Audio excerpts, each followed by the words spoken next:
Vous le savez, c'est la dernière émission de la saison, l'occasion de faire le bilan de la saison média qui vient de s'écouler, évidemment d'envisager la suivante. Que retenir? Qu'est-ce qui a marché? Qu'est-ce qui n'a pas marché? Que se passera-t-il dans les médias à la rentrée? Où en est le mercato? On fait le bilan avec François Rousseau. Bonjour François. Bonjour Philippe. Vous êtes journaliste au Parisien aujourd'hui en France. D'abord, que retenez-vous à gros traits de cette année média?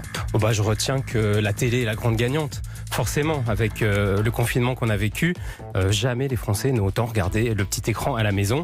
Et même si les plateformes Netflix et compagnie ont creusé leur sillon, la télé dont on disait ah là là, elle souffre de cette concurrence des plateformes, elle est en perte de vitesse, et bien la télé a cartonné. Les Français l'ont regardé 4h43 par jour, c'est 1h15 de plus qu'il y a un an. Ouais. Et même depuis qu'on est déconfiné... C'est ça qui est intéressant, dites-le. Exactement, même depuis qu'on est déconfiné, les gens en moyenne la regardent une demi-heure de plus. On disait qu'elle baissait de 3% la durée d'écoute avant le confinement. Donc ça veut dire que la tendance, elle est là. Et chez les jeunes aussi, ce qui est intéressant. Ouais.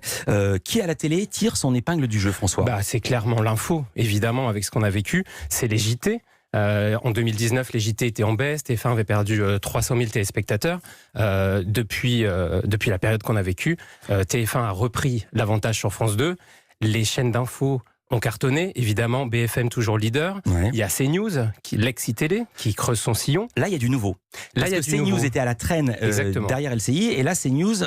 Exactement. CNews, c'est une chaîne qui a vécu un grand chambardement. En fait, c'est une nouvelle chaîne depuis 4 ans, parce qu'elle ne ressemble plus du tout à iTélé, c'est plus du tout la même ligne éditoriale. Maintenant, c'est une chaîne d'opinion avec des débats, et c'est une chaîne qui, là, en juin, passe devant LCI, et pour le mois de juin, deuxième chaîne info de France. Notamment avec sa nouvelle figure emblématique, Éric Zemmour. Exactement. On va le dire. Ça a marché, forcément, ça a été contesté, mais il a fait passer la case de 80 000 téléspectateurs en moyenne à plus de 400 000. Éric Zemmour, aujourd'hui... Il a multiplié par 5. Il a multiplié quasiment par 5.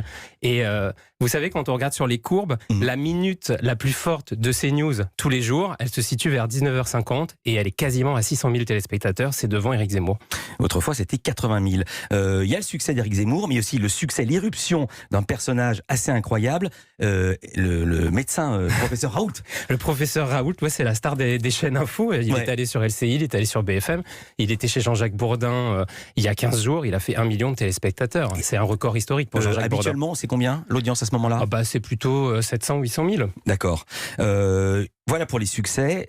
Il y a la crise économique, pardonnez-moi. Oui, j'allais dire, il y a des programmes aussi qui ont bien marché en dehors de l'info. Évidemment, Koh-Lanta a cartonné. C'est une des émissions du confinement. Ils ont fait leur meilleure saison depuis 6 ans. Il y avait quasiment 7 millions de personnes devant Koh-Lanta le vendredi soir pendant la période. C'est 2 millions de plus que l'année dernière. Et puis d'autres émissions, des vieilles marques qu'on pensait déclinantes, qui ont bien marché. Je pense à Top Chef, qui a fait une super finale. Ouais. Voilà. Donc évidemment, de cette période, on retient des visages, il y a des figures, il y a des gens qui ont émergé, il y a des gens qui ont crevé l'écran. Qui alors? Je pense à Cyril Lignac, par exemple, avec son Tous en cuisine. Ah oui, il faut raconter. Pour qui n'a pas vu, c'était une émission qui avait été improvisée de briques et de broc. Il était chez lui avec des gens qui étaient un peu partout en France. Exactement. Et qui essayaient de refaire en temps réel les recettes de Cyril Lignac. C'est ça. Et contre toute attente, carton. 2,5 millions de téléspectateurs, ce qui a permis à M6 de retrouver des audiences qu'ils n'avaient pas eues depuis des années. Et surtout sur la cible tant convoitée des ménagères. Exactement, c'est là que c'est un carton. Et c'est une émission qui a été montée en 48 heures. Et c'était un vieux rêve de Cyril Lignac d'avoir une émission de cuisine en direct. Et il a un peu remis les Français au fourneau. Selon vos infos, elle va continuer cette émission à la rentrée? Non, a priori non. La direction d'M6, Nicolas Taverneau, était très emballé par le projet, mais Cyril Lignac, il a d'autres engagements ailleurs. Il a des restaurants, des chocolateries, et a priori, il ne va pas revenir. D'autres noms qui ont frappé? Évidemment, moi je pense à Yann Barthès sur TMC, parce que ça fait 4 ans qu'il y est, et il n'a jamais fait des scores pareils. Son émission Quotidien a gagné 300 000 téléspectateurs en 1 an. Certains spécialistes disent que c'est un cas d'école, parce qu'une émission qui gagne autant... comme ça dans la durée. 300 000 c'est beaucoup parce que c'est pas des scores énormissimes. Donc 300 000 c'est comme s'il gagnait 20% en un an. C'est vraiment très puissant. Vous savez, quand il a pris l'émission il y a 4 ans, il disait si on fait 500 000 téléspectateurs, j'ouvrirai le champagne. Ouais. Il a fait plusieurs records à 2 millions. Il a même été jusqu'à 2,5 millions il y a 15 jours. Donc ça c'est un vrai succès. D'autant qu'il a gagné, il a élargi son public. Il a même gagné des gens de plus de 50 ans, plus 30%. Donc ça veut dire vraiment que le public s'est élargi. En même temps, il a été aidé par la concurrence parce qu'à ce moment-là, Cyril Hanouna n'a pas réalisé son émission Touche pas à mon poste dans les conditions habituelles. Il a même il a même arrêté l'émission. Il a arrêté l'émission. Vous savez, Hanouna, c'est un fils de médecin. Le Covid, il a pris ça très au sérieux tout de suite et il s'est confiné le premier en rapatriant son émission chez lui, ce soir chez Baba, mais il a perdu 500 000 téléspectateurs au passage. Et aussi, si on est bien informé, il y a eu des cas de Covid dans l'équipe de Quotidien et c'est pour ça qu'ils ont disparu de l'antenne. À un moment donné, on peut dire un mot quand même d'Anne-Elisabeth Lemoine. Anne-Elisabeth Lemoine, c'est aussi un sans faute. Ouais. Avec C'est à vous, l'émission a reçu tous les médecins, elle a été sérieuse, elle a gardé un peu de légèreté, mais en tout cas, elle a tracé sa route et aujourd'hui, elle est incontournable en Access Prime Time. Est-ce que le confinement a eu une incidence sur le mercato télé, François ? Je pense à des gens qui potentiellement n'auraient plus été là à la rentrée et qui vont l'être. Je pense à Yves Calvi sur Canal+, avec l'info du vrai, qui est là depuis, c'était sa 3e saison.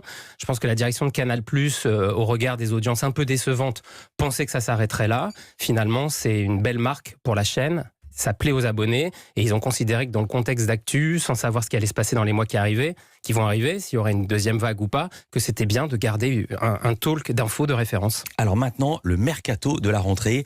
Quid des uns et des autres? D'abord, quid de Laurent Ruquier qui a défrayé la chronique toute cette saison? Exactement. Laurent Ruquier, c'est sa dernière samedi soir. D'ailleurs, il nous a accordé une interview au Parisien qui est en ligne et que vous pourrez lire demain. C'est la dernière dont on n'est pas couché après 14 ans.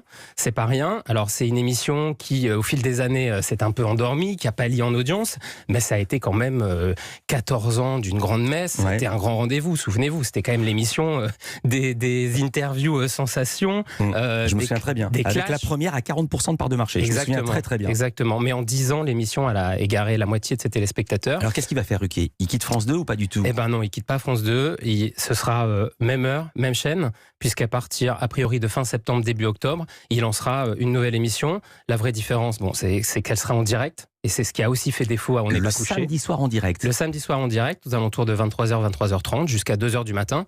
Et donc aussi, tout le pari pour lui, c'est de faire venir des invités, des vedettes en direct à cette heure-là. Mais ça sera donc un show d'accueil. Ce sera un talk show, mais il a changé de producteur, c'est plus Catherine Barma. Et donc, ce sera Philippe Tullier, qui est le producteur des Grosses Têtes. Vous savez, les Grosses Têtes, c'est aussi de la télé, c'est pas que la radio, c'est aussi des prime time. Et donc, c'est le même producteur. Et donc, ils veulent tout revoir du sol au plafond. Et ce que veut Ruquier, c'est refaire de l'humour. Il dit qu'on n'est pas couché, manqué de spectaculaire, qu'il a eu du mal à retrouver des humoristes d'un niveau de Foresti, de Jonathan Lambert. Et il veut de l'humour, il veut du rire. Et il n'y aura plus, a priori, d'interview politique. En tout cas, c'est ce qu'il nous dit dans son interview. Merci beaucoup, François Rousseau. Je rappelle, vous êtes journaliste au Parisien aujourd'hui en France. Merci d'avoir été avec nous. Dans un instant, on va continuer à parler de Formule 1 avec Margot Lafitte. Pascal Clark va nous rejoindre. Mais d'abord, on marque une pause.